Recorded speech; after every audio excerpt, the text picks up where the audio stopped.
ready to transform your online presence from blah to brilliant.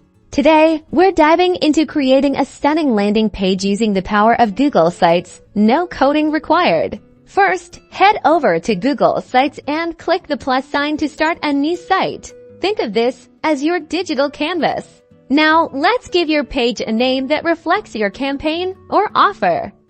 This will help visitors understand what you're all about right away.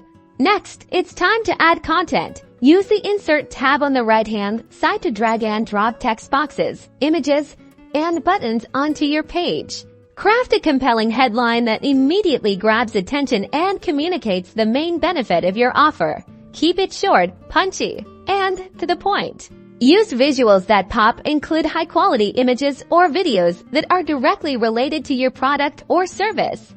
A picture really is worth 1,000 words. The most important part, a clear call to action button. Use action-oriented language like sign up now, get started, or learn more. Make it big, bold, and easy to find. Don't forget the aesthetics. Explore the themes options to customize the look and feel of your page to match your brand. Choose colors and fonts that are visually appealing and easy to read. Once you are satisfied with your design, hit the Publish button. Now you have a fantastic landing page that's ready to capture leads and drive conversions. And remember to check how your landing page looks on mobile devices. Google Sites is responsive, but always double check. Now go on out there and get creating.